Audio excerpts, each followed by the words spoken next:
I'm Eric at Frog Valley Tropical Fruit Farm, and this is Florida Natural Farming. I'm just gonna walk around and look at stuff, identify areas I need to do maintenance on.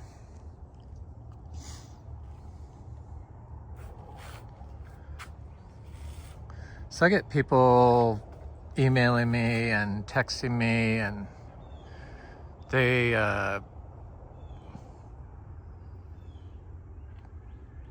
don't introduce themselves. They just send these texts and say they would like to caretake the property here, and they can live in a camper, and I take care of everything here. I always have. I planted everything here. I divided everything here. All this gall ginger came from one gallon pot.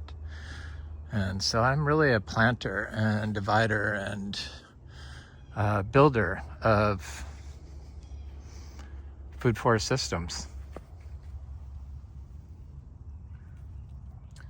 This was all lawn, and I wanted it to be able to survive without anybody doing anything. And the inspiration for this came from my time as a certified biodynamic farmer and the time leading up to it, because it took 3 years, because people in Florida use chemicals, lots of chemicals, and I'm sure that stuff was used on this property that, you know, fire ant killer and stuff like that, wasp spray and weed killer. And so we had to wait 3 years before we could get organic certified and then become biodynamic certified. So it was like a years-long stressful thing.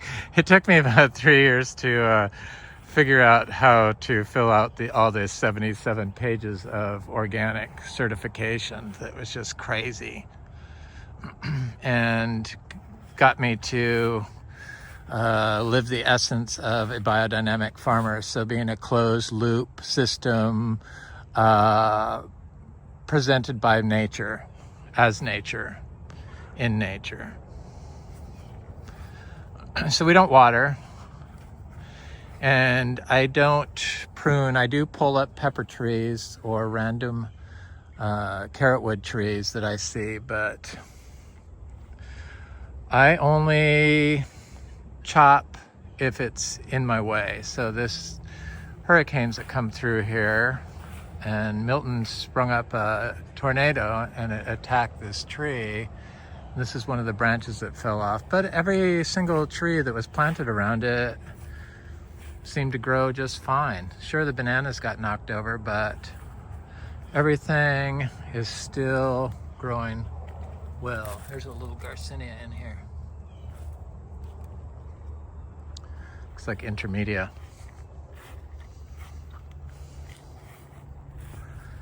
These are really nice. I like the costas, the different colored costas. So I've been spreading these around. I think this is the red one. I'm not sure what that one is.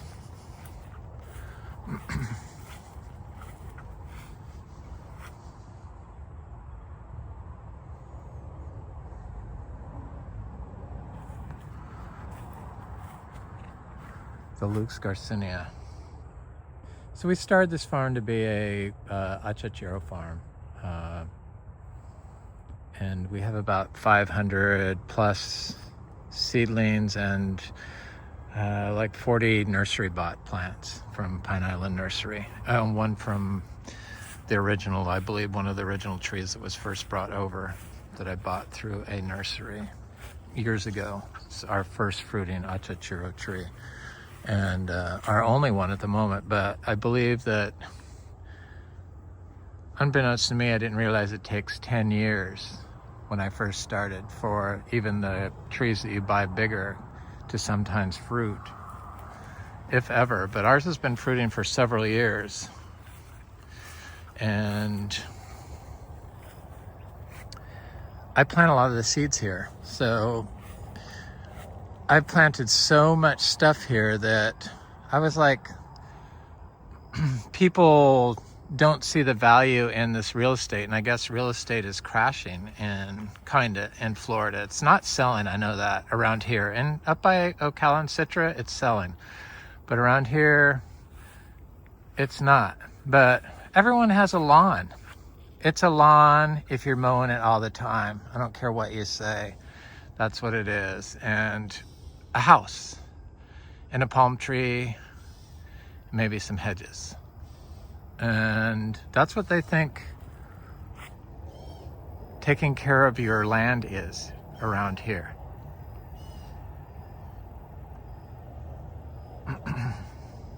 People that have lived here and then saw that I was growing the orchard floor out, the weeds basically, the orchard floor that sustains this place, they couldn't see any of the fruit trees. And they just said you used to be able to eat off the lawn here. Well, yeah, you could, and it was all compacted, and it had huge giant heat ponds in it, in the center of it during the summer when it rained a lot. And it was just nasty, and nothing would grow, and there was no butterflies, and there was no birds, and there was no good parts that you get from a forest system. No good smells, no coolness.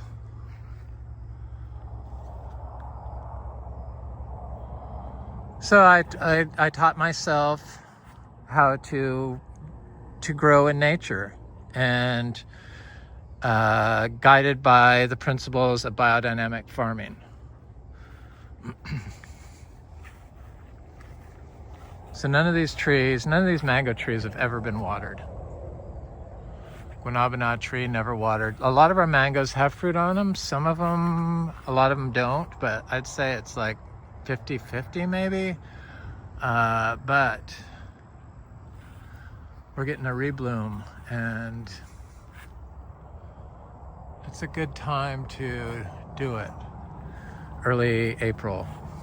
So I'm holding out hope that is going to be a success. But you know, we are a youngish farm. I started with my partner 9 years ago. It'll be 10 years in October doing this, and we've got about I would say 7 acres planted, but I always see that it's not planted out enough. But all these trees that are in here, I mean, somebody has a lawn, but we have all these trees, and it seems like we're going to go into some sort of food shortage type thing. And we get a lot of food on from this property, and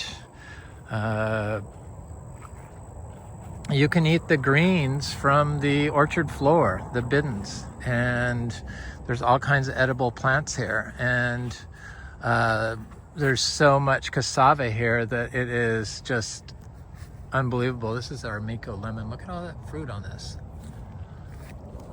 Heavy producers, smallish trees. They're really nice. Really nice seed-grown citrus. Something you're not supposed to be able to do. And citrus that doesn't require any watering. When I saw how much water that the recommendations are, agricultural recommendations for citrus, it's like 25 to 40 gallons a day per citrus tree. Really? All the chemicals, I'm sure you have to keep doing that. You'd have to in the heat, otherwise it would just burn it up. But citrus grows just fine without doing anything. So I'm 63, and I take care of this place by myself, and it's pretty easy. You just mow it, the path, and then I use a hedge trimmer for the edges, which is good. It's a nice workout, and it's not all day every day, but it's a couple of mornings a week, every few weeks. And mowing. In the summer, it's the path every week, but you don't need to mow it when it's coolish. Look at the mangoes there.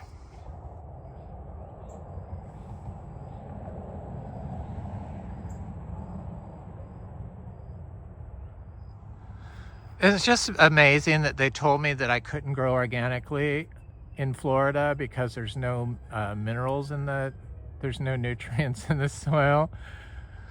They have all these issues. People that say stuff like that, like citrus can't grow here without being genetically modified.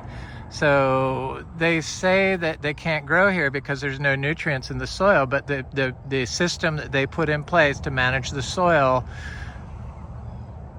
diminishes nutrients by killing all the microbes. Life is microbes. So the more life you have, the more nutrients you have, the more microbes you have. When you diminish the microbes, you diminish the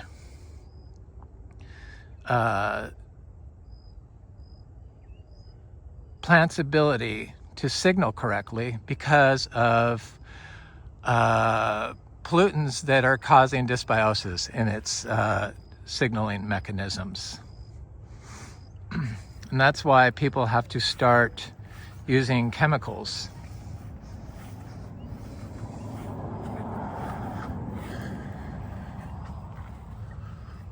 I don't know, it's just so screwed up. Because, I mean, if you if you say that this isn't productive, you know, you can't do it, that this isn't taking care of your trees. I've never pruned those things. Tip pruned them when I first planted them a couple times, like one season, I think, maybe 2 seasons.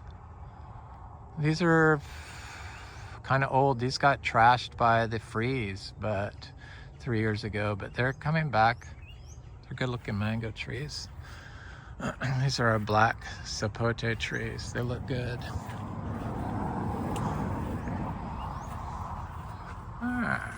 Covered in blooms.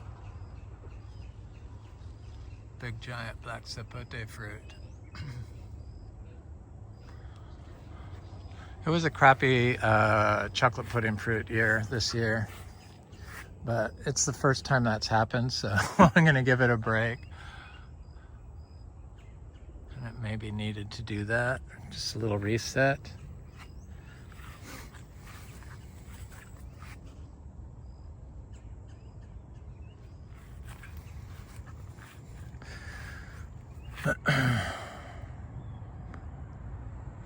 We've only really been affected by drought maybe twice, and it was very minor. Twice in the last, I think, 6 years probably. Last spring and the winter before, I believe. It's a seedling black sapote. The seedling guavas are looking good. This Eugenia pitamba tree is looking good. Not crazy about the fruit on that, but I could change my mind. I've changed my mind on Eugenias before. Maybe I need to change my mind on Eugenias because I'm living in a colder climate.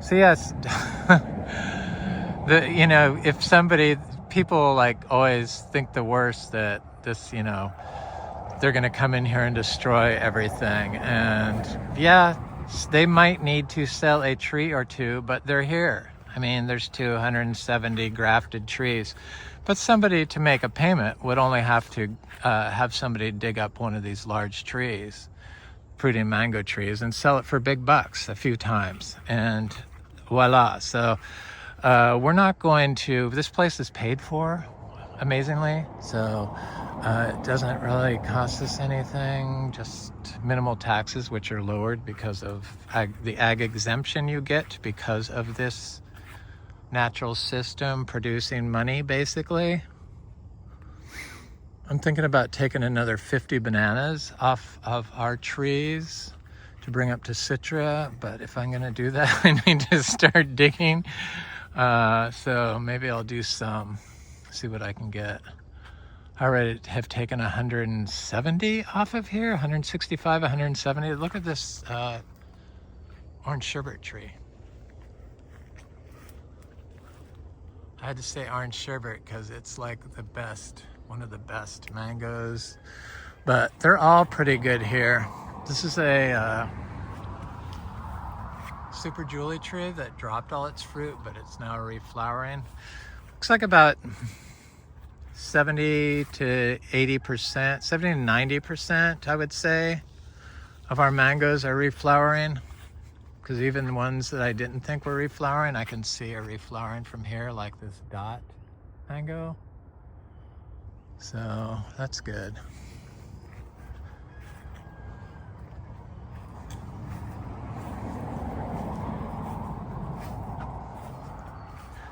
Yeah, so I don't see any of these properties going pending in Vero Beach, and I just think it's a slowdown. And one thing I've learned in my 16 years of buying and selling real estate in Florida is that ride out the downturns. So that's what's going to happen if because we're just not going to start lowering the price because there's just too much value here. This is not a lawn. This is a gold mine of rare and exotic tropical fruit. So I know its value, and other plants.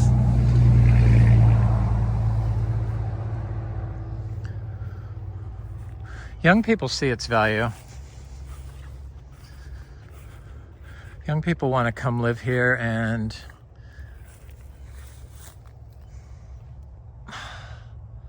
Garcinia madruno. I have some ripe fruit that wasn't ripe yesterday. So this tree is just amazing. It's it's still flowering. It's got little fruit. It's got yellow fruit. I've just sold fruit on it. I pretty much have this fruit sold off this tree for a long time, though I imagine I can sneak out a seed or two to plant here, because that's what I'm going to do. I'm going to keep doing what I have been doing, and planting seeds of all these rare tropical fruit trees, especially the Garcinias here that I like. And that Garcinia madruno fruit was sweet. More sweet than tart, and super juicy, which I found amazing. Orange crushed jackfruit. All these seeds. So I don't have a nursery license, so I don't sell plants. People want me to send them plants and sell plants, but we are not a nursery. And I just don't do it. I have all I can do to whip up my strength to embrace my tropical fruit farm and start selling fruit and seeds again. Not living here full time helps with that, so it's not 24/7, 365. So I think maybe I can handle that. Here's one of Frank's seedling mulberries. Keep hoping it has some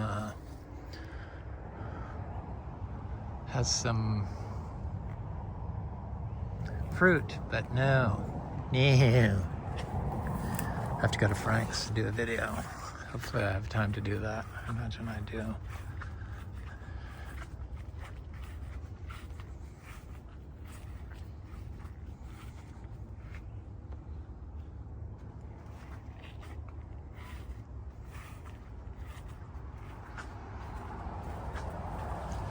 Yep.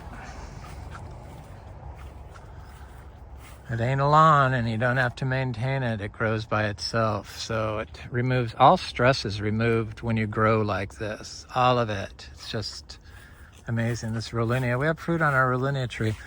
I guess this is a Rollinia. I don't know. It's looking good though. Stuff looks good here.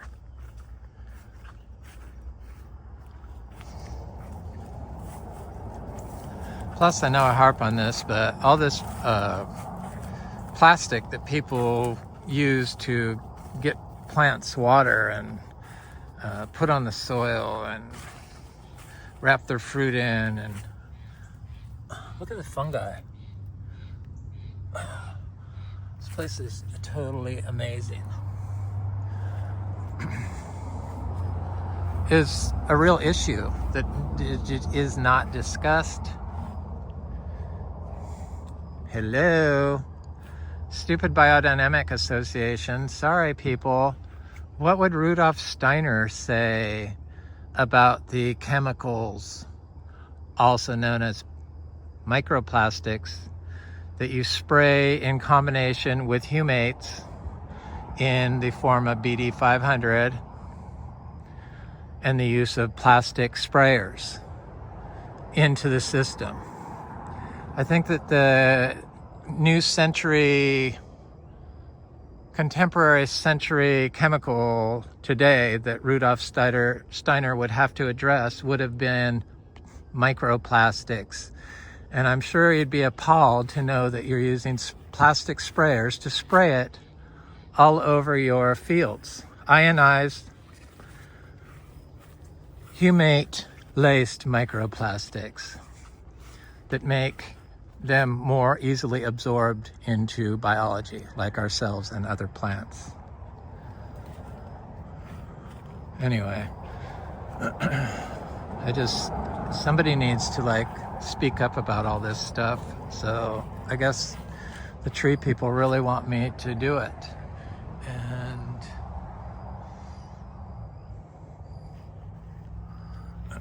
it needs to be addressed. Because that's the chemical that's the problem today. Because that's the way it enters.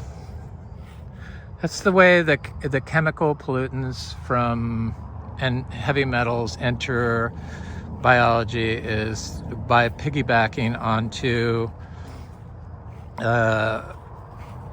nanoparticles of plastic and being a antagonistic vector to humans. Cause antagonistic vectors to human. Is that what it is?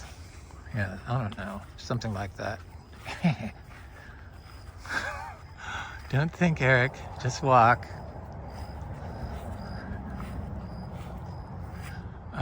Cashew.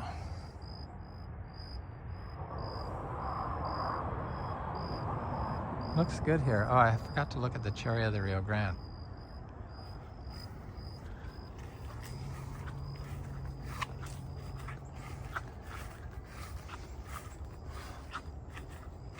These are good. I had a whole bunch of them. I really liked them. And they got really big this year, finally. When they first started fruiting, the fruit was really tiny. I didn't like them. And the second time it fruited, I liked them. And I've loved them more and more every year. And it's not quite right, but they get bigger than this.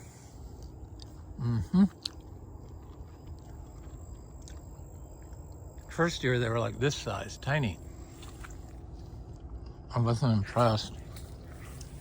But I have all these seeds because these things can grow up in citrus. So here's a bigger one.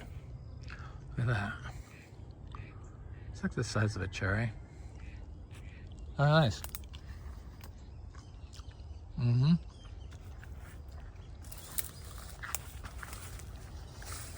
Some eugenia.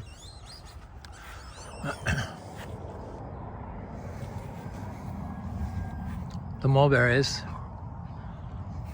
So my friend Frank said now is a good time to plant these, do cuttings of these, but I like to direct. I like to plant my cuttings directly into the ground. So I want to make cuttings that can root on their own, not in pots. Especially if you're using plastic pots to start all this crap in. Not crap, but fruit trees.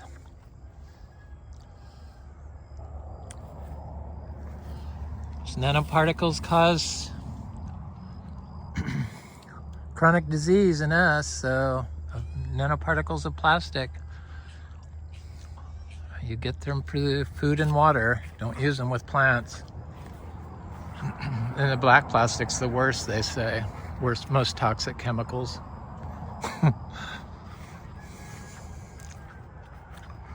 Just surprised people don't even look at it.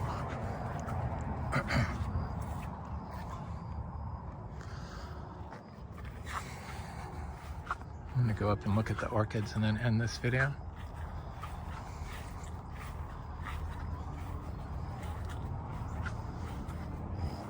So I guess each one of these fruits, because they have seeds in them,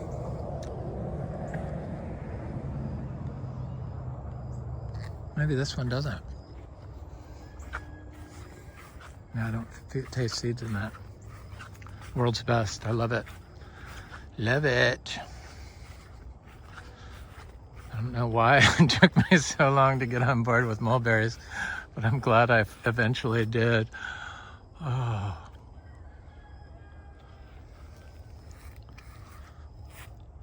This is a plant Frank gave me. It's cool. I like it. It's lost its leaves for the last two early springs. It's been here since 2020, I think. It's supposed to have some beautiful flower and a good fruit. I don't know. I just grow it. When it fruits, I always remember the fruit. Hopefully. This is one of those rare poeterias that seems to be doing good from Frank. Supposed to be a good one. Orange sherbet. Looks great. The big guanabana tree here.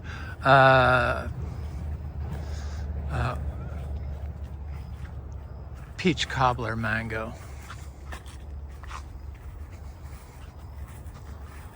Been trimming the edges. This is what I mean by trimming the edges, just with a hedge trimmer. That's it. It's quite nice. If you're an old person like me, it's nice. I like to do it barefoot on these grassy paths. It's a good way to ground. Good exercise for an old person.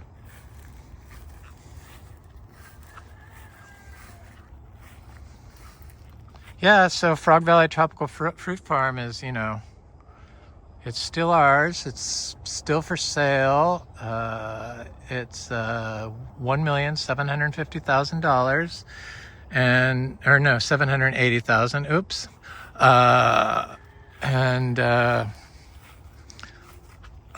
It's 9.77 acres. And it's beautiful. It's more than a lawn, a hedge, and a palm tree.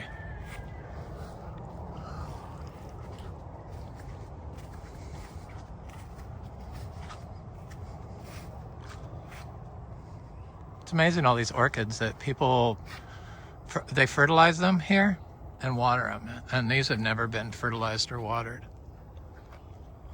I've been here for a while.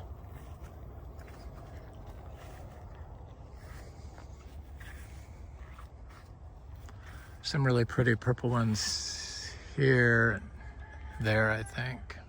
Cattleyas. Oh, I gotta look at these heliconias. So this one up here seems different. In fact, I know it's different. Not that one. There's another orchid. This one. Is this San Pedro? I don't know. It's pretty though. Yeah, all the heliconias too. There's a lot of value here. Here's one of those costas coming up. I've been putting these everywhere. I saw these get gigantic, like 10 feet. So I guess if they can have support like up against a tree or up against this Etlingera ginger, you just cut these and put them in the ground. They're very easy. Anyway, I'm Eric, and I'm at Frog Valley Tropical Fruit Farm, and this is Florida Natural Farming. I hope you liked the video and that I inspired you to listen to that inner voice that tells you what's right and what's wrong as far as growing food and how it should be grown, because you can hear it. And if I'm able to do all of this here without any work or stress, hardly any work, no stress, then everyone should be able to do it, because this is, I don't know, 7 acres planted out in rare and unusual tropical fruit trees and other exotic tropical plants. Have an excellent day. Please like, share, and subscribe, and leave a comment. I always enjoy hearing from you.